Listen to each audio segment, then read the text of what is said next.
Tom Wilson. Hi, can you hear me? Welcome, welcome to the Ramble On podcast, mate. Episode number 2. I've been super excited to get this one underway. Tell me, how's life in the hub? How is hub life? It's been awesome. It's been really good. First of all, I like the hat. What's going on with Thank the you. hat? I'll give a quick shout out to my man, Aaron Holman. Aaron Holman Landscape Designs.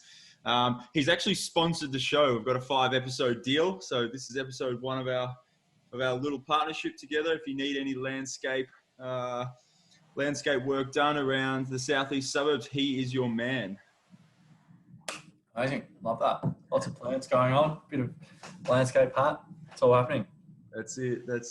So yeah, back to hub life, mate. How is it? Obviously, this is your second year in the AFL, and we will jump into that a fair bit today. But COVID has had a major impact on the sporting landscape around the world, and especially in Australia as well. But you've been, tell us where you've been in the hubs so far, and what's day-to-day life like, and training, and I guess the warmer weather.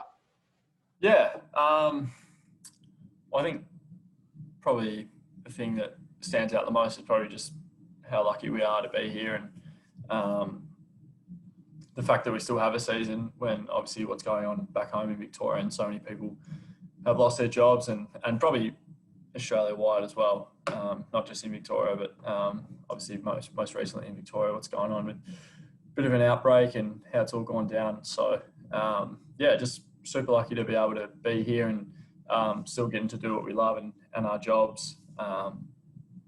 It's obviously come at a price for a lot of guys early on being away from their families and that kind of thing. But from my point of view, I'm a bit younger, so I didn't have to worry about sort of family being away. I've been away from home before, so super lucky. It's obviously travelled a bit. I think our first week we spent in Sydney, and then since then we've been to Perth for 3 weeks, and now I think we've been up here about 3 or 4 weeks, and now we've been up here on the Sunshine Coast for just about 3-4 weeks now as well. So it's kind of crazy to look back and think it's already been a few months that we've been on the road. So lucky to be here overall. And the lovely girlfriend Amy, she's joined you up there on the Sunshine Coast as well. It'd be good to have her around, spend some time together. Yeah, no, definitely. It's been awesome having her up. Once again, really lucky to have her up here. And so she's been up. She came up just to the Sunshine Coast, I think 3 weeks ago. And I think sort of we forget that when we had left for Sydney initially, Victoria was still none of the new lockdown laws or rules had come in yet. So it was kind of sort of hard to relate to everything that was going on back home. And then since she's come up here and just said like, it's so different the way people are living their life and stuff up here. It's awesome. So it just sort of made you appreciate again that how lucky we are to be up here. And she's really enjoying it. Luckily, she's still working as well. So she's got a job at Deloitte working as an accountant. So she's keeping pretty busy Monday through Friday and enjoying the nice weather. So that's great that she could be out there. And I'm big on chatting about relationships, and we'll dive into our relationship as well. And I think I'm in a 3-way tie at the moment for the number 1 ticket holder of the Tom Wilson fan club with Amy and Michelle, your mother. How long have you and Amy been together now? So about 5 years now, which is pretty crazy to think. We started going out, I think that was just before I was 18. So she met playing basketball, ended up going out, and then she went over to the States for college, and then I sort of followed, went over a year later. She was in Kansas, I was in Texas, and then sort of been everywhere and around since. Done a lot of traveling individually, and then she finished her college degree midway through last year, and she's been back in Melbourne for the last year, which has been awesome. And been a bit closer definitely helps. And she's a massive help, massive support for me, and we just get along so well, and it just makes life easy. And now you're only 23, mate, and I've got a bit of the Tom Wilson timeline up, and it's amazing some of the decisions you've had to make at such a young age. In 2013, you were playing national championships both in basketball and football, and you were offered scholarships, AIS scholarships for both football and basketball. Obviously, you went down the basketball road. What was the biggest influence and impact of that decision, choosing basketball over footy at that stage of your early athletic career? There was a few things. I think my basketball had sort of taken off a little bit earlier than my football had, just the way sort of all happens. Basketball's has a few more tournaments and stuff at a younger age where you sort of, I guess, get identified. Whereas football probably doesn't really happen in any sort of, I guess, meaningful capacity until sort of under 16s. So by the time I'd made my first state football team in under 16s for Vic Metro, I'd already played for Australia for basketball. So I think I'd already played in 2 like national tournaments for Vic Metro in basketball, and then played an international tournament as well for Australia. So that was all before I'd even played a state football game. So I was a little bit further ahead in my development for basketball, and then had the under-17 World Championships coming up, and that's sort of when it all got to a point where I knew I was going to have to decide, and then ended up receiving scholarships for both basketball and footy to the AIS. And as most people would know, some people probably wouldn't, but if you get a scholarship for basketball to the AIS, it's a full-time gig. You move up there, you go to school up there, and you leave home and live up in Canberra. So something I really wanted to do was go to college and experience that, and I knew potentially down the line that football, if I wanted to, I could come back. So ended up choosing basketball. I think I always reflect on where I've been and what I've done, and always looking back, and definitely don't regret the decision I made to keep going at that point. And we're gonna explore now further down the timeline and the basketball timeline. 2014, I choose that as the year that we met, well, virtually met. You were up in Canberra, as you just mentioned there.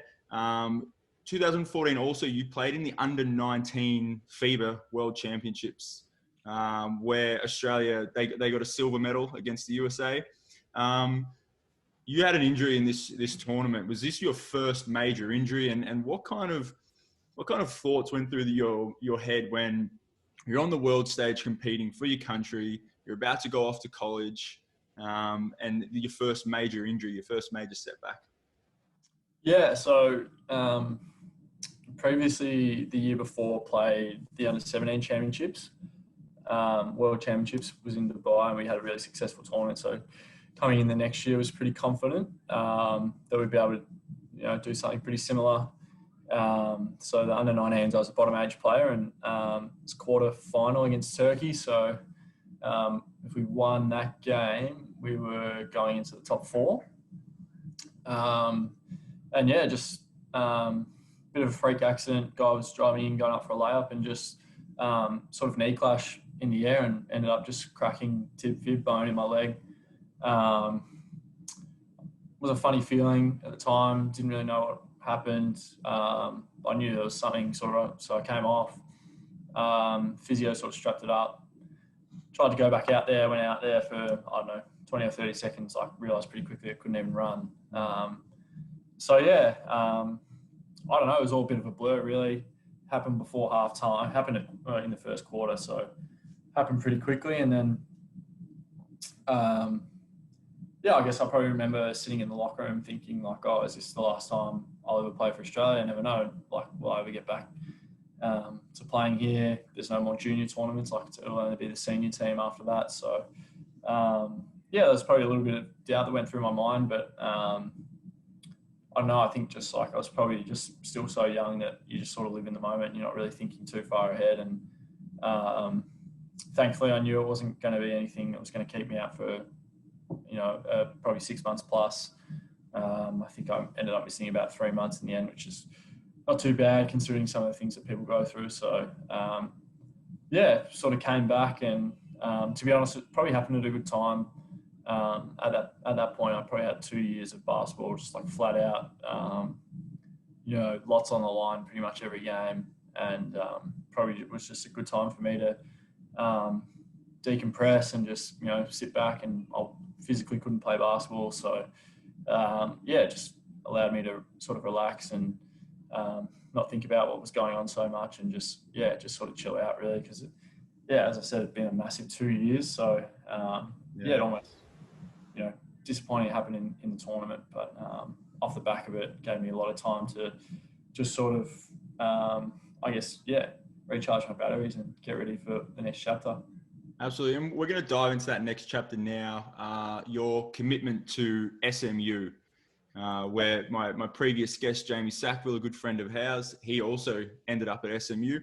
What was it like being a 17, 18-year-old and having colleges contact you from America saying, please come here, come play for our program? Because you were a very coveted young player. You're a point guard, probably one of the most accomplished junior players in your age group. I know you captained some of these national teams in these international tournaments. What was the reflection on that process, having all these programs come at you and eventually the decision to go play at SMU under Larry Brown? Yeah, I think initially it's probably almost a bit overwhelming. You sort of, I know for me personally, and probably a lot of people that end up going through that process have always dreamt of sort of going to college. So for me, when they finally start calling and texting and messaging you pretty much every day, it's a really surreal feeling. And it's, they're pretty much telling you everything you want to hear. It's like, they make you feel really good. And they're quite aggressive about their approach, aren't they? There's definitely very full-on approach. Like they are putting their program on an absolute pedestal. Exactly. It's they're essentially just salesmen, and they're trying to give you the best sales pitches to why you should go to their school. And I think, at the end of the day, it's for them, it's a business. They get the best players. The school will keep winning. They'll get another contract, and that's sort of how it rolls on. So when you look at it like that, and obviously I didn't have that perspective before I'd gone to college, but looking back on it now, it's definitely a business, and rightly or wrongly, those guys have to do what they have to do to keep their job. And going through that process, I think it's an amazing process. Opened my eyes to a lot of things, and very lucky that I met some really influential people throughout the basketball world. And I guess in the end, receiving sort of phone calls and texts and everything of that nature from Larry Brown sort of became too good to ignore in the end. And obviously took an official visit to the school, and I had my own opinion of the school and thought it was going to be the best place for me. And the fact that Larry Brown was there, and he had been in the NBA, had been to he was one of the big names. Been US Olympic coach Allen Iverson, and all those kind of things. And sort of for me at the time, it all sort of just married up, and I thought it was going to be the perfect place for me. And still, I guess, thankful that I got that opportunity to interact with him, and end up picking an amazing school at SMU, which is, as I'm sure Jamie spoke about in the last podcast, it's really, really special place. And very lucky that I ended up there. So 2016 now, you arrive at SMU. Larry Brown had retired in the lead up for you actually getting there, and the assistant coach took over. Now, you played 10 games at SMU and made the decision that it wasn't going to be the right fit for you with Larry Brown leaving. What were some of the big factors of making that decision and your transfer over to Boise State? Yeah, I think obviously with Larry leaving, he was a massive reason I decided to go to the school. So to have him leave was disappointing, but that was pretty early on in the piece. He was leaving. It was a bit of a whirlwind, but I had committed to the school and everything like that. So I wanted to stay, and I was with actually one of my other good friends from the AS. We both had gone together. His name was Harry Froling. So we both were at SMU together, and Larry left, and he was the coach that we had committed to play for. And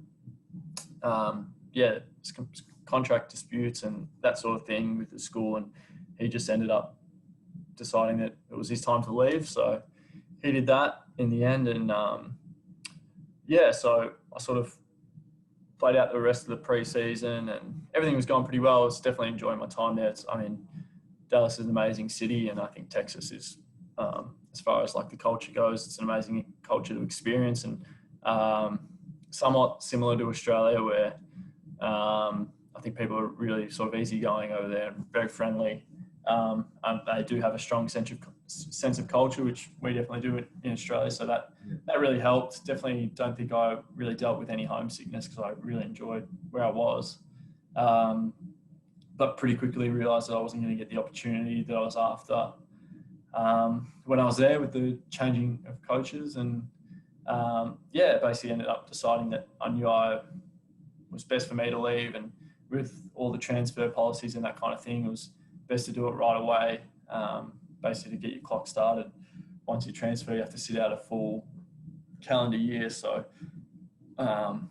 just knew it was the best thing to do to get out there as quick as possible and, start my transfer clock in a sense. So I ended up picking Boise State, where John Riley, an Australian basically basketball legend, was an assistant coach there, and was really happy with that decision at the time. But I just sort of all got to me and realised I was going to be sitting out from the game I love for a year, and really sort of through no fault of my own, with the coach leaving, that kind of thing. So ended up deciding to leave college. I just knew I wasn't going to be probably the happiest version of myself, just sitting around and not being able to play. And after, as we just discussed before, with the injury that I had, I realised, if I'm not injured and I can be out there, I want to play. So, I don't really want to be sitting on the bench because of some rule or something. So, I may as well be injured if I'm not going to play. So that was the decision to eventually leave Boise as well. Yeah. And look, you are a competitor, you're an athlete, and that's what you want to be doing and need to be doing. So already we're at 18 years of age, 19 years of age here, and you've had to make some absolutely massive decisions impacting your life. Firstly, moving away to Canberra for 2 years, and then moving over to the States to go to college, and then transferring across, and then also deciding that, okay, the college game isn't for me. I just want to be playing. And that's the difficult part about basketball. And we're going to reflect on the similarities and then the differences of basketball and football as well. But basketball, it's predominantly the top 6 or 7 guys are getting court time, and the rest are just kind of waiting for a potential injury to happen or one of the starters to start not doing their role. Whereas football, there's 18 guys on the park, so there's a lot more opportunity there. Reflecting on your junior career and your brief college career, who are some of the best competitors you come up against? Like you mentioned, you played with Harry Froling. He's now enjoying a very good career in the NBL. Yeah, no, it's funny you say that. Definitely very lucky. I think that's one of the things with basketball. It's obviously a global game, so you come up against some pretty amazing players. So I think probably most notably with what's going on right now in the NBA playoffs, a guy that's just had a pretty unbelievable run, was fortunate enough to play against Jamal Murray quite a few times. Wow. So played under the under-17 World Championships against him, and then also went to a camp in New York that was run by Nike, where I played against him there for a few days in a row. He was. You could tell he was going to be a pretty unreal player at the time. Even then, was just like physically really developed, super skillful, just a really good all-round player, and you knew it was going to be a pretty good player. And the other guy was Jason Tatum, who I also ran into in the under-17 World Championships and the under-19 World Championships. So it's pretty crazy to see how far he's progressed, and obviously, I think you could probably say he's a superstar of the NBA now, the way he's been playing, particularly this year. So he was probably a little bit different. I think he was a year younger than me the first time we played in under-17. So he was I would have been 16. He was 15. He was pretty raw still. You could tell definitely athletically he had the potential, but probably hadn't put all the physical tools together yet. So to see how, he's a big guy. He's probably 6'8", 6'9". So to see how he's sort of progressed is pretty amazing. And I think he was one that you always sort of knew he had the potential to be anything. And this last year has definitely shown that in Boston. He's been unbelievable. So probably those two guys are there. They're probably both, I would say, top 20, if not top 10 guys in the NBA currently, or pushing their way towards their definitely. I think stars. Yeah, or particularly if you go off sort of what Jamal Murray's just done in the first round, I think he's made a huge jump in people's rankings for sure, I would assume. Absolutely. So we've got a little bit more of the basketball path to explore. You're back in Melbourne now, 2017. College wasn't the go for you. You've decided to turn pro. We did a lot of work in preparation for you going over to college initially, and then as well, you going over to Serbia. You signed a 3-year deal with Partizan. Let's dive into what influenced that decision to go pro, as well as to go international in the international ranks, and then we'll also explore how the experience turned out there. Yeah. So I guess firstly, what influenced me to go turn pro was I knew that I didn't want to sit out a full year of playing basketball, and at the time, pretty much my sole goal was, I had sort of two goals, but my sole goal at that time was probably just to make the NBA, which was definitely a possibility at the time. So I knew that sitting out a full year of basketball wasn't going to do me any favors in terms of that. So decided that college wasn't going to be what I wanted to do, and I knew I could, go and study elsewhere. It didn't have to be just at college. So from that point of view, it wasn't the be all and end all for me. So I ended up deciding to leave, and got in contact with an agent who, once I'd come home and probably a few months down the track, after we put a good solid block of training together and stuff like that, ended up signing a contract to go to Serbia in Belgrade. So ended up signing that deal. 3-year deal was almost, when the deal came through, it was like too good to be true. Sort of never thought I would get an opportunity like that, just given that how limited opportunity is in Europe basketball-wise. Most teams can only have 2 or 3 imports, so people who are basically non-European. So the competition for spots on teams like that, especially Partizan, who are playing in the Euro Cup, the second best level in Europe at the time, and historically just a massive club in Europe. So when that came through, that pretty much made the decision pretty easy to take that deal. As I said, it was basically too good to ignore. And I remember you sending me the videos of the crowds over there, and we were both just in awe of how their spectators, how passionate they were and how involved they were as well. Yeah, no, it is like unbelievable. I still remember like my first game, there was flares and all kinds of things going off. And it's just, it was almost, sort of, I guess, pinch yourself sort of moment that I'm actually here in Belgrade in Serbia, like playing basketball. And I was, I think I was only 19. So it's like just a massive whirlwind. And thought that was going to be the best place for me to get the exposure I needed to hopefully continue my progress towards the NBA. And so that was the decision at the time. It was going to be best to go to Europe rather than stay home and play in the NPL, just based off the fact that there probably really hadn't been a guy that came out of the NPL to the NBA really sort of ever. Joe Ingles definitely, he obviously played in the NPL, but he went and then did a pretty strenuous stint in Europe, probably ended up playing 6 or 7 years at least in Europe after he played in the NBL. The NBL's definitely gotten stronger in the last couple of years, hasn't it? Yeah, and at the time, the NBL was sort of still emerging. So, the decision to go to Belgrade was pretty much a no-brainer, really, in the end. Yeah.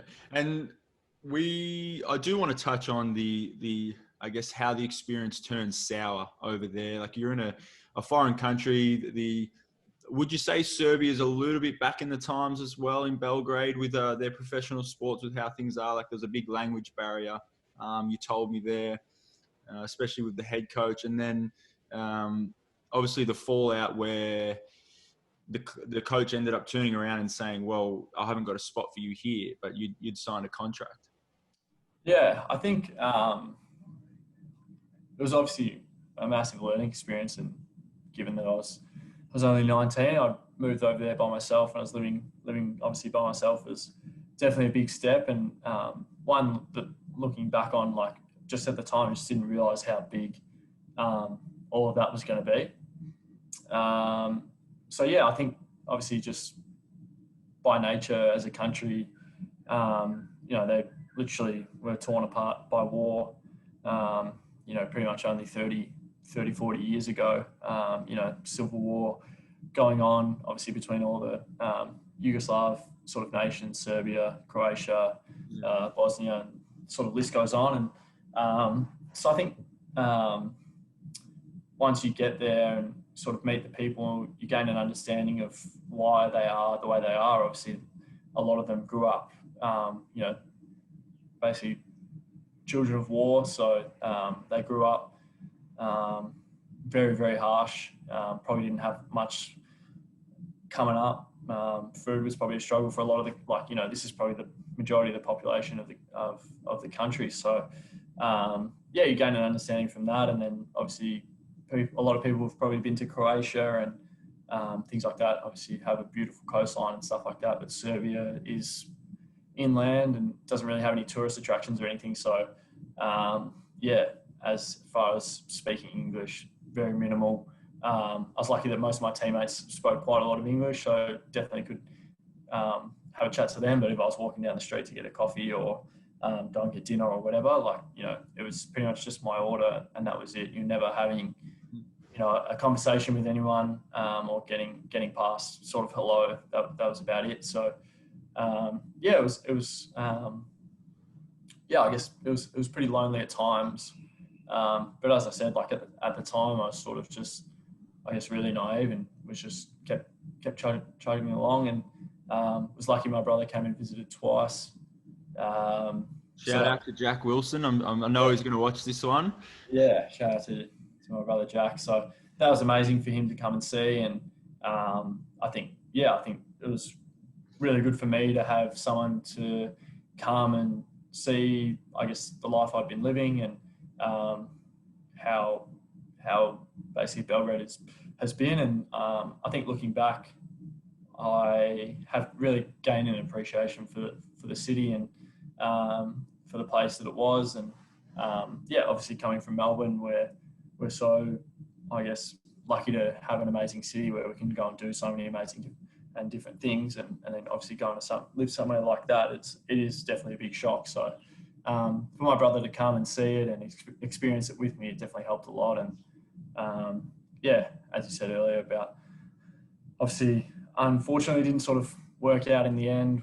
There was a few sort of contractual things that were basically out of my control, and they were with the powers to be. And unfortunately, I sort of just got caught in the middle of I guess some crossfire between the organisation and between the coach and the front office, and disappointingly, it didn't work out. I've no doubt that it could have worked out, but just wasn't to be. And definitely learned a lot. I look back on that period of time, and I think I'm just really glad that I went through something like that when I did. I'd rather face it sort of earlier and have that knowledge for the rest of my life than go through something a bit later when perhaps don't have the time to learn from any mistakes. And I think that's probably the biggest thing I've taken out of it. It's just basically a lot of lessons that I learned, and things you learn a lot about yourself in these situations. And I remember we would almost be talking daily when all this stuff was going down and you were locked out of your apartment and things were escalating and you were on your way home. And I was thinking to myself, gee, what an incredible young man. He's been scorned by the sport he loves twice now. And I guess the great thing about you, you don't really see them as negative experiences. You see them as experiences that have shaped you. And we will move forward now and get into some more of the highlights of the basketball. Now, you've come back and you're on the Sydney Kings training roster in 2017. Did a little stint there, and you played again in the Siebel, where you won the MVP for the league and the Australian Youth Player of the Year. All right, so now we're getting to play some basketball. You're hooping, you're doing what you love. Things are going well.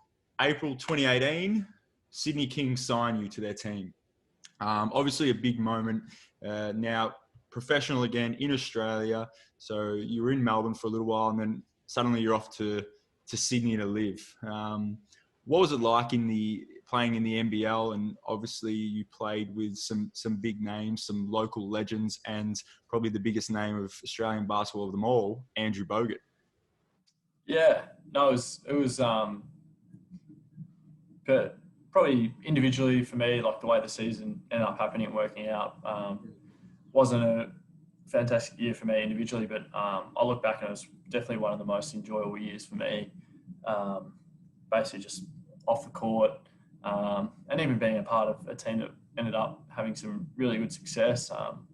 Probably should have ended up going on to win it all in the end, but yeah, the NBL was a terrific league. I think that's probably one thing that it doesn't get the credit it's due by a lot of people who aren't, I guess, basketball fans. They probably sort of just look at it and think the standard's not very good, but there's a lot of things that go into it.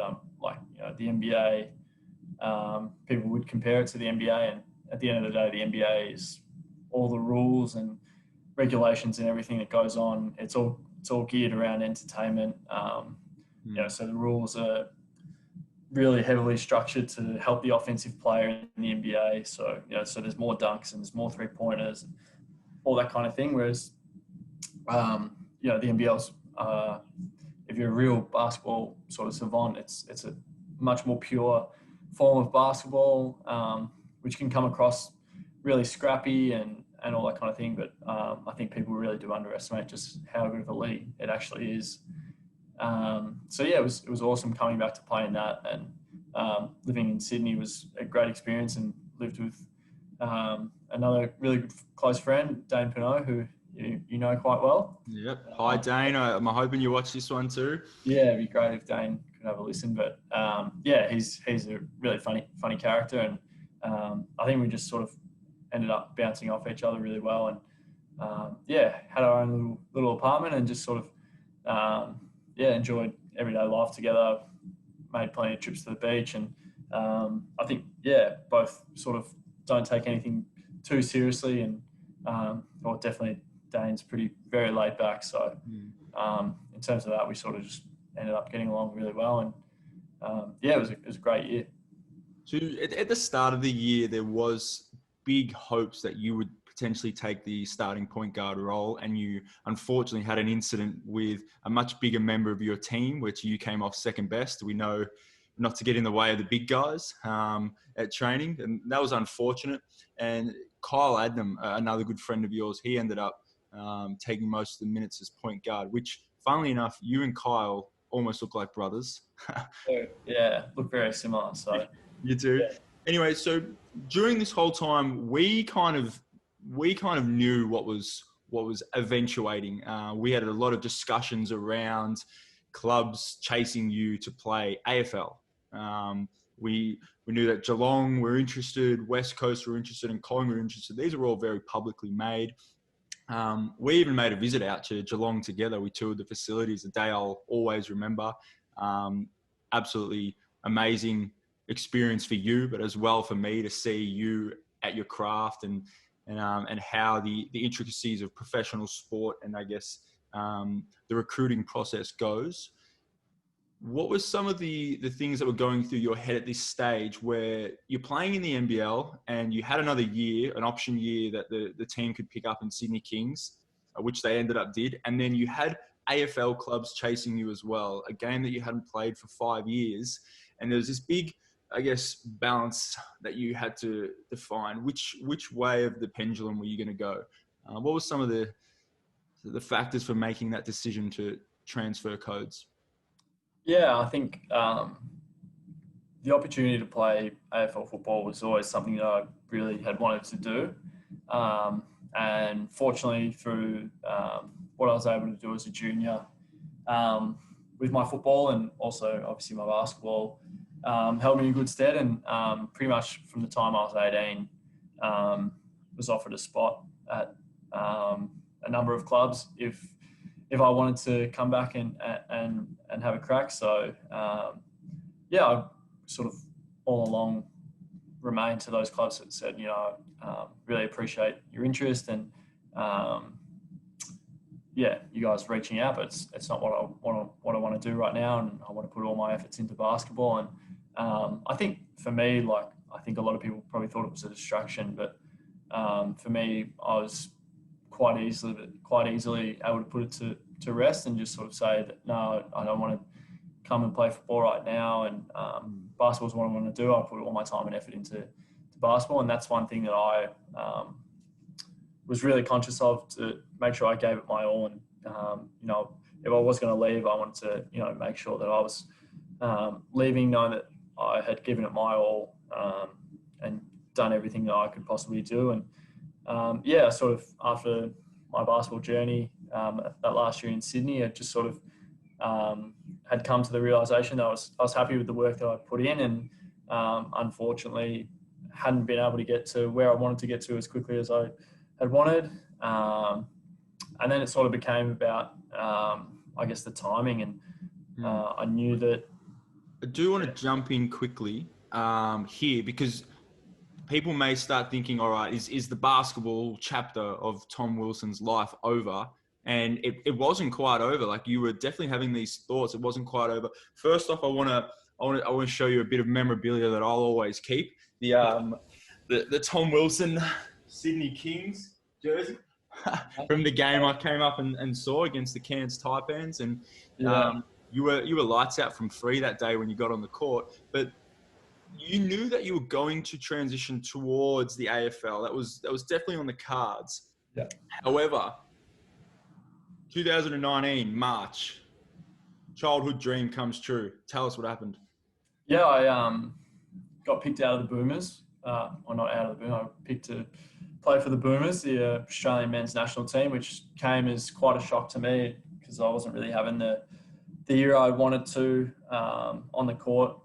But sort of lucky enough to, end up getting the trust of the coaching staff, and they ended up selecting me in the side, and went over and played in 2 World Cup qualifying games for the Boomers. So, played in 2 pretty precarious places, played in Kazakhstan. Ended up starting both games, and was really happy with the way I was able to play playing those games. And I think I had gone into that tournament sort of knowing that this could be sort of the last time I ever play for Australia. And I think it really helped me, I guess, just relax and say, you know what, like I actually do have nothing to lose.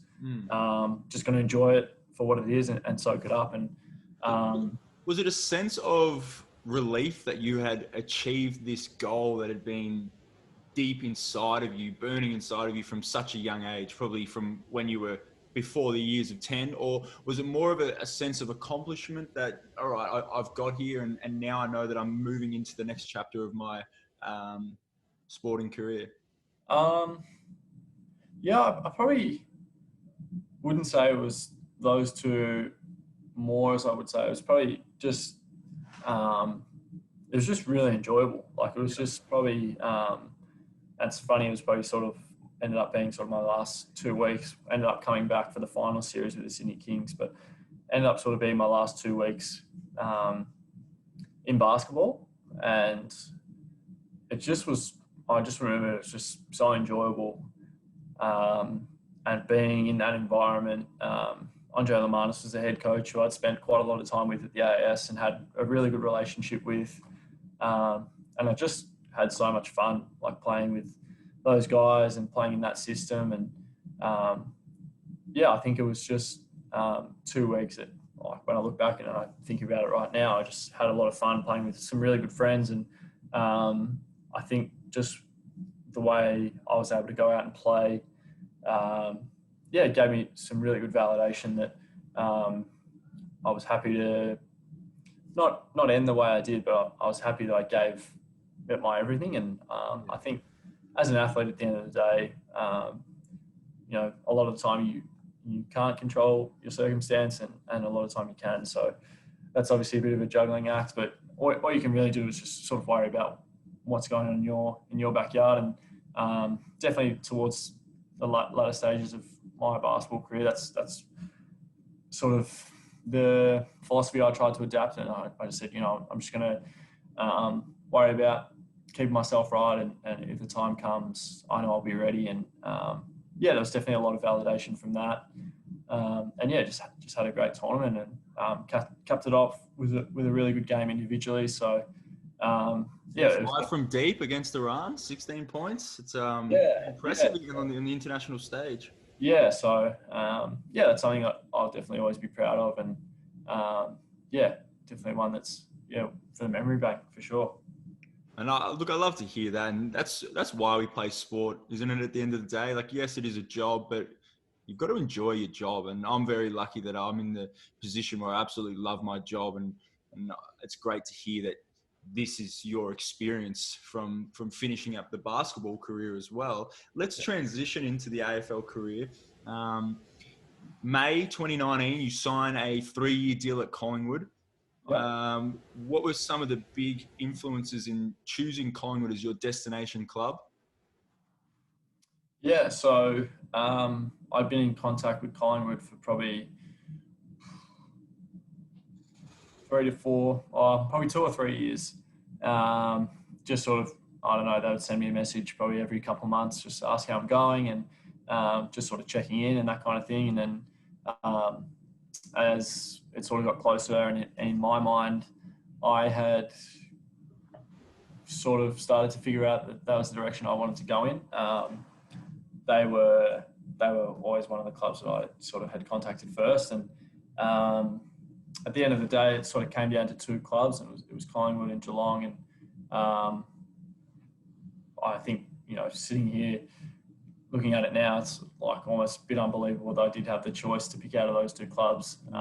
Couldn't speak highly of Geelong in the way that, you know, they went about the whole process. And obviously you came with me one day out there to Geelong, and I think you would say the same thing. Definitely a first-class organisation. Absolutely professional to the the way what's happened with their club over the last 15, 20 years is, you know, it's not a fluke, and it's you know, there's definitely I don't know, I guess, method behind the madness down there. Like they're doing everything the right way, and it shows on the field. And then I think was lucky enough to meet with Bucks a few times and have some really good conversations with him. And then I think the one that everyone sort of draws the obvious conclusion is obviously Scott Pendlebury is here as well. And I had spoken to him a number of years back when I was younger, and got some... What an accomplished basketball player in his junior career, wasn't he, Scott? Yeah, he was, which a lot of people I think are pretty aware of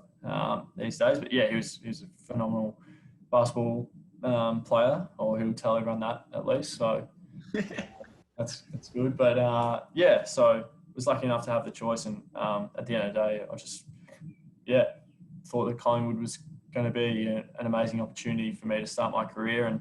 And after being away from home for the amount of time that I had, I just wanted to come back and live at home, be around my mates, and had no real desire to live away from home again after being away from home for so long. And just wanted to come back and I guess re-immerse myself and just really enjoy life. And, you know, this time I'm only 5 minutes drive from my best friend's house, not, you know, don't have to jump on FaceTime or anything like that. And just sort of, really made me appreciate being back home and being around the people that you love and care for. And that was a really big part of my decision to ultimately choose Geelong and choose Collingwood, and not go with Geelong.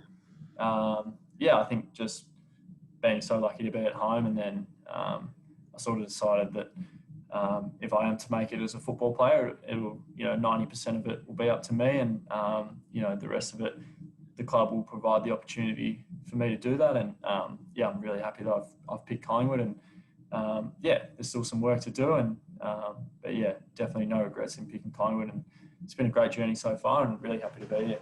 And a lifelong Collingwood fan as well. And I guess having someone as a mentor as Scotty Pendlebury before you even decide to get to the club, and now we do know you are quite close with Scott. You two have formed quite a close friendship.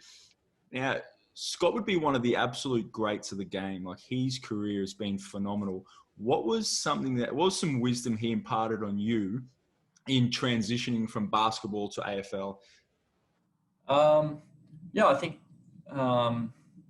he'd sort of said, coming from basketball and the level that you played at, like, you obviously have a work ethic and a want to get better. And he said that's going to be, one of the most important things for you is, that drive that comes from playing, I guess, a high level of basketball, and the attention that you have to pay to your skills and the time that you have to put in. That he said that that's really going to help you, and he said just let that, I guess, shine and keep that in your back pocket and keep working away. And he said, it'll be a slow burn, but 1, 2, 3 years down the track, you'll sort of hopefully get there and think, oh, how did this happen? But you sort of look back and realize you've put all the work in and haven't skipped any steps. So he definitely just told me to come in, enjoy what I'm doing, and just sort of let the work take care of itself. And I think he's not one to, I guess, say anything that's not needed, or just, I guess, when he speaks, he thinks it's valuable. Otherwise, he won't really say it. So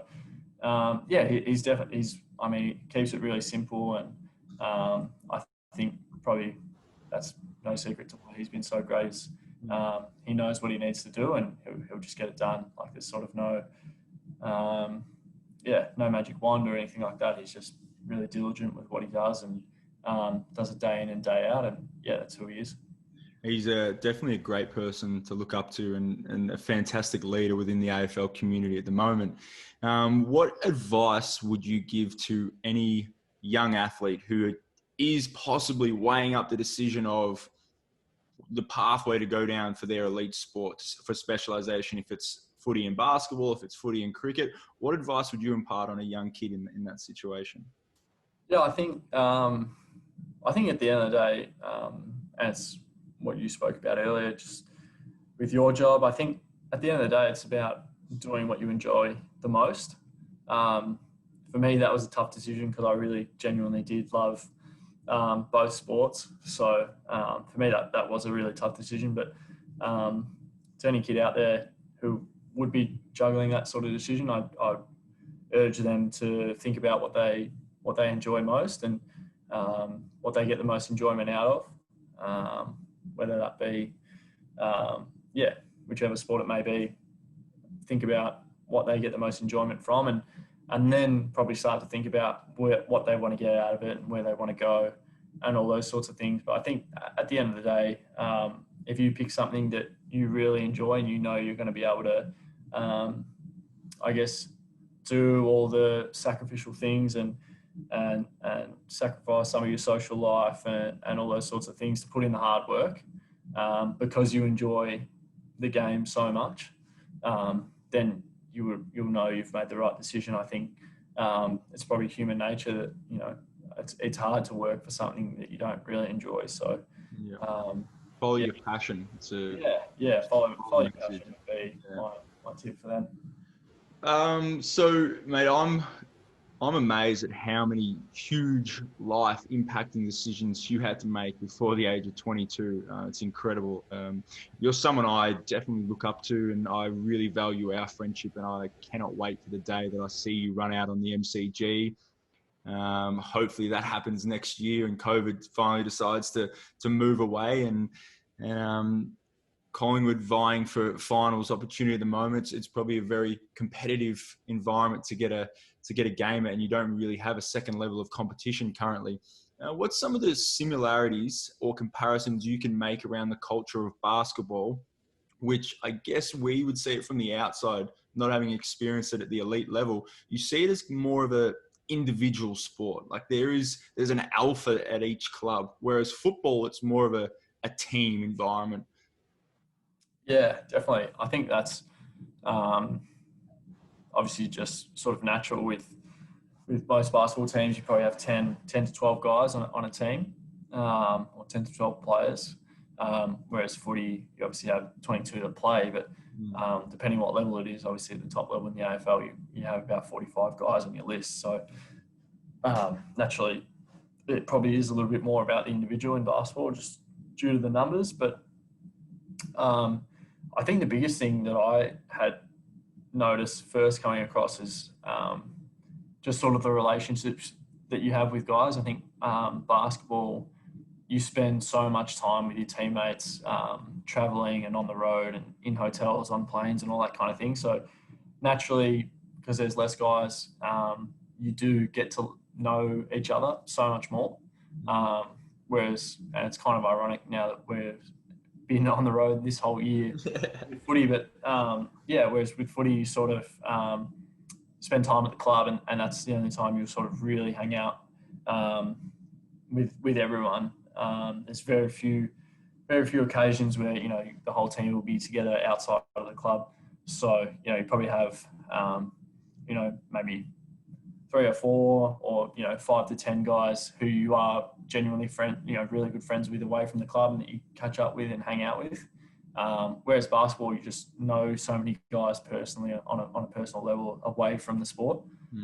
So that was probably the biggest, I guess, difference. And then, as I said before, funnily enough, we've been on the road this year for the last couple months now. I think everyone would definitely say across the AFL that they've strengthened their relationships with all the people at their club, not just the players, but the staff as well, because we are, for the last 2-3 months, we've been having breakfast, lunch and dinner together. And even on our off days, we're all bumping into each other. So, we've definitely been able to build those relationships. And that was probably the biggest difference for me, just how big a football club is, as opposed to basketball. It's obviously a lot smaller. So I'm going to ask a little bit of a doozy here. What's the strangest sporting experience you've had, or like the most confronting experience, whether it be training camps or you got a bit of insight for us? Strange sporting experience. Strange sporting experience. I've had some interesting ones in China. Playing in China, they were some very interesting trips. Different world over there. Yeah, probably not that much that I actually really want to share. Yeah, that's fair enough. But yeah. I guess this is more of a question to ask at the end of your career. Yeah, exactly. I'm sure there'll be plenty to come, but I mean, obviously this year's just been very strange for everyone. But yeah, I would never have thought I'd be up on the Sunshine Coast playing footy. Basically living in a hotel room for the last 3 months in a hub, and you've got all these rules and regulations to live by. So that's obviously been, when you look at it, probably actually has been the strangest, because I mean, how many people would have seen this coming? So yeah. One last one in the realm of sport here, because you are more than just an athlete, and we'll explore some of that. Now, one of the themes for the show is NFL. You know that I'm a massive NFL fan. We've thrown the pigskin around a fair bit together as well. First off, the question, who is your NFL team? That's a good question. Because when I started following the NFL, probably one of the first games I ever saw was Michael Vick. He was playing for Philadelphia, and so I really liked him at the start. And then when I really sort of got into it was 2010, when the Giants won the Super Bowl. So I would say I'm a fan. I loved Victor Cruz. He was probably my favourite player. So I'd say I'm a Giants fan, but I'm not too fussed about if they're winning or losing. I think with most sports, I've sort of found myself as a sort of a common trend. I sort of just really like certain players, and for mine is. All right. So now, yes, my boy Beckham, Odell Beckham Jr. So I just love anything Odell does, and there's obviously there's definitely a few cool cats running around the NFL. So yeah, We'll speak quickly about our man OBJ because I yeah. absolutely love him. If you were on an NFL team, what position would you play? And now I'm going to tell you straight up that Mr. Sackville has already claimed the position of quarterback. I try to put him as punter Really? because, mate, stay in your lane. You're a punter, but he told me he's QB. the quarterback to lead this team. He's I'm gonna. currently sitting at safety. Where would Tom Wilson line up in the Ramble On team? It's a good question because I was actually, if it's a Ramble On team, The Ramble On team. yeah. So I was originally going to say I'd probably, if I was going to play NFL, I probably would have said punter because that's probably the position that I actually have a chance. But well, if Sackville's taken the QB spot, which is questionable, It's questionable as well. I don't know. I'd probably just be a wide receiver. I'd probably Wide receiver. Okay, yeah. so we've got Tom Wilson at wide receiver 1. That's it. Yeah. It's shaping up to be a pretty good team at the moment. Yeah. All right, OBJ has been an influence on my life massively.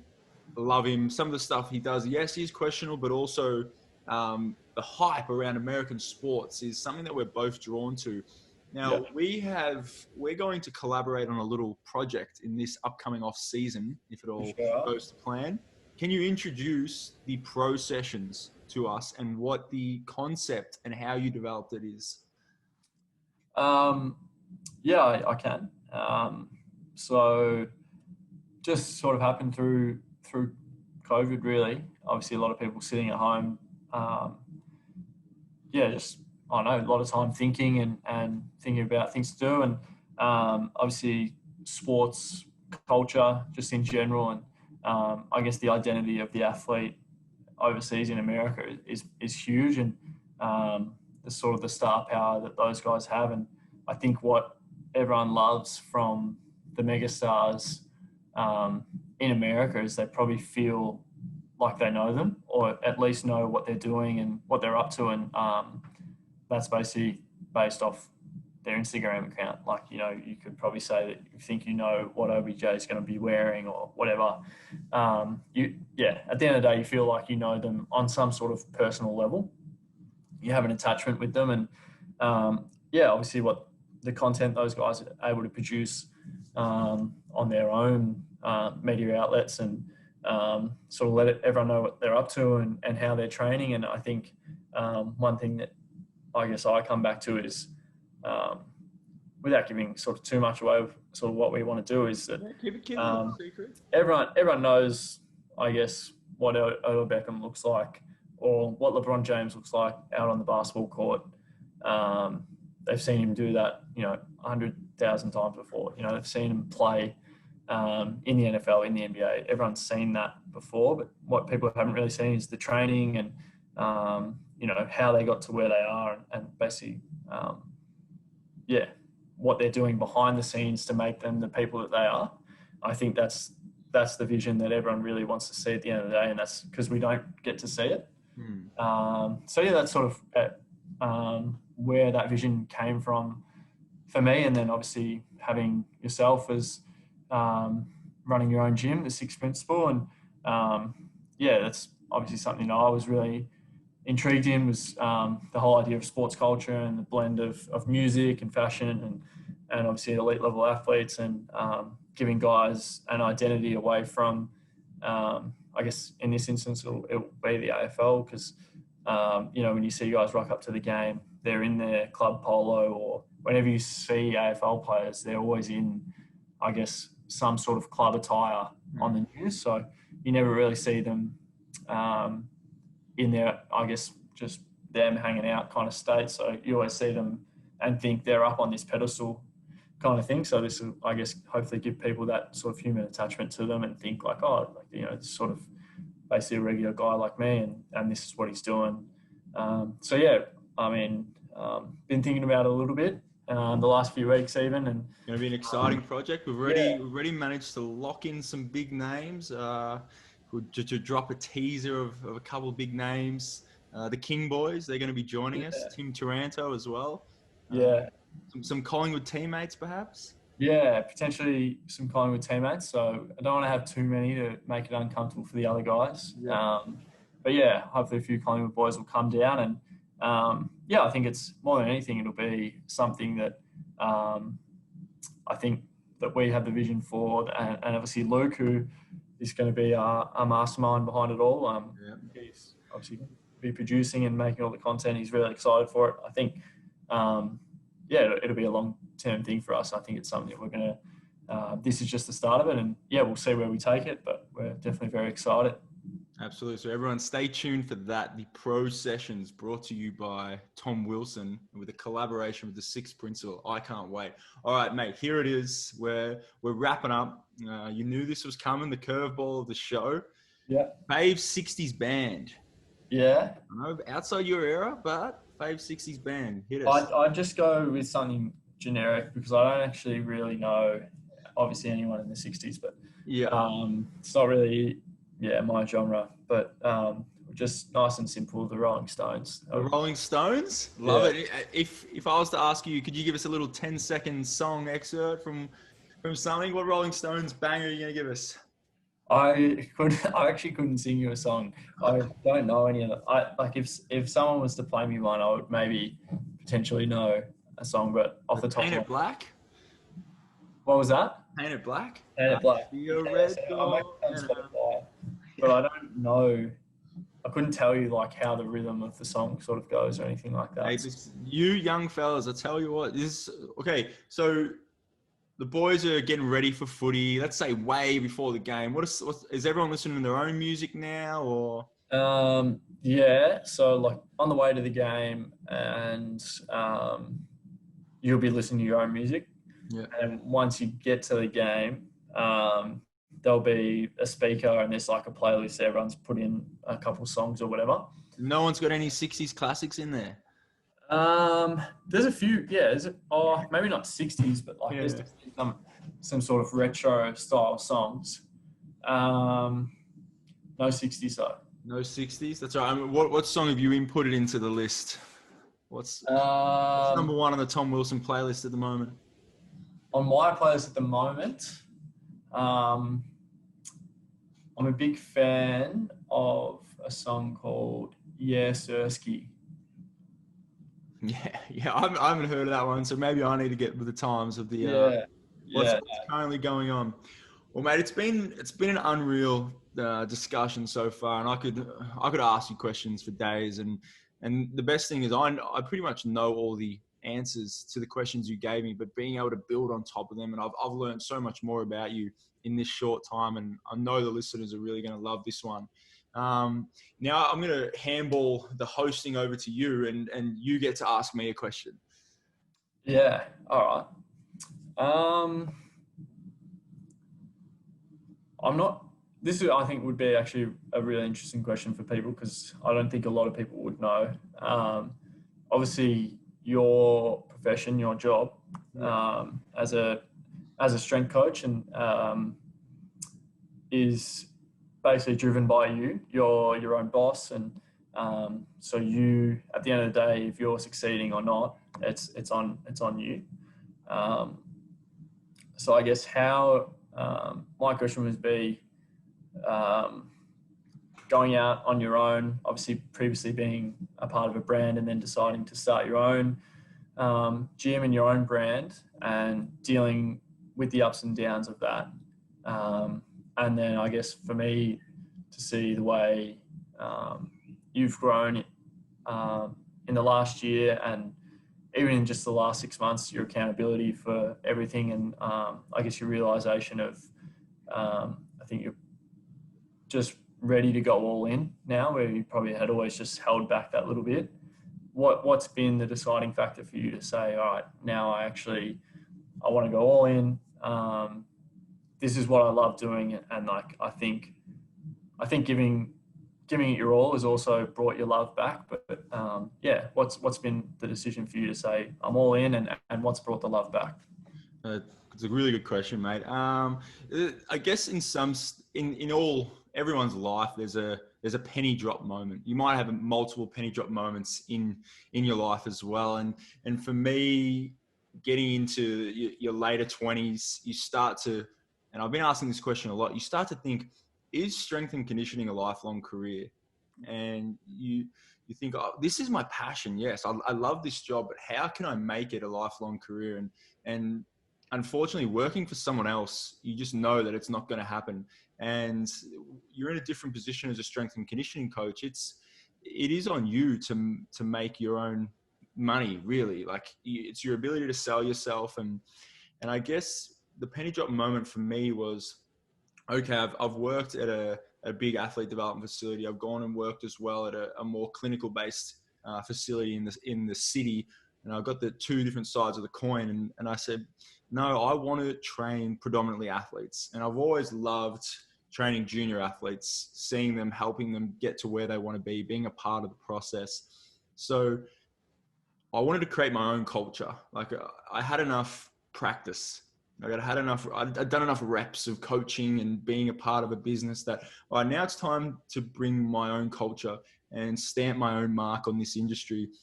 And really, it's the encouragement of guys like you, believing in me, as well as having like your close circle of friends and family, reinforcing you, saying you can do this. Because like it would be an athlete, you have these self-doubting thoughts go through your mind constantly, and it's a massive commitment, like a massive decision to transition from basketball to pro football.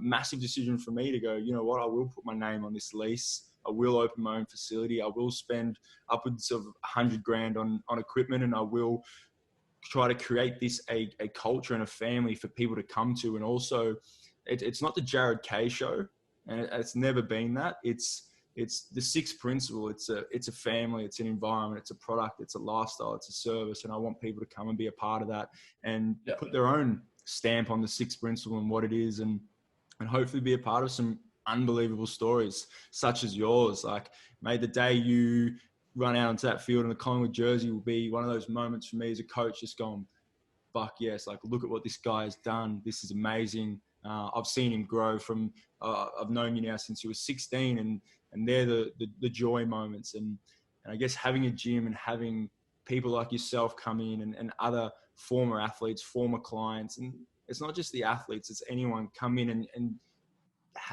be a part of the culture there, and have their name on the wall and have their jersey on the wall, and say, this is a place that I came to have fun. This is where I enjoyed my life. Definitely. I think it's like, it'll be an extension of you and everything that you've learned, and the vision that you want it to be. And I think that's all part of it. Is like, you want it to be inclusive for other people. So you want it, what your vision is, they have their own vision for it and what it means to them. And absolutely, that's probably it's a great question, and it's been a roller coaster of a ride. And look, mate, thanks for being a part of it. Thanks for coming on the show as well. I always love chatting to you. I love you as well, mate. You are going to be one of my lifelong friends, a friendship that I'll cherish, and we're going to keep building and going places and challenging each other to be better. It's that's what a really good, strong, healthy friendship's about, I think. Yeah, exactly. That's what it's all about. No, it's been a pleasure. It's crazy to think that we've known each other for so long now. I know that one photo pops up every year, and just I'm gonna have to use that photo as the cover art for this. Is it really that long ago that we met? But no, it's been such a good journey. I think that's probably why I think the past year, and as I said before, the past 6 months, I think we've definitely become even closer, which probably didn't think that was possible, but just the way we've been able to help each other this past 6 months has been awesome. I think our passion for what we do is definitely, I don't know, something that's really special. So I'm can't wait for what's ahead. Absolutely, mate. I'm going to let you get back to hub life, and Thank you. I'm going to continue following the Tom Wilson story, #1 ticket holder. Yeah. So, mate, thank you and all the best for the rest of the year, hey? Awesome. Thanks very much, Jazz. Cheers, mate. Appreciate it.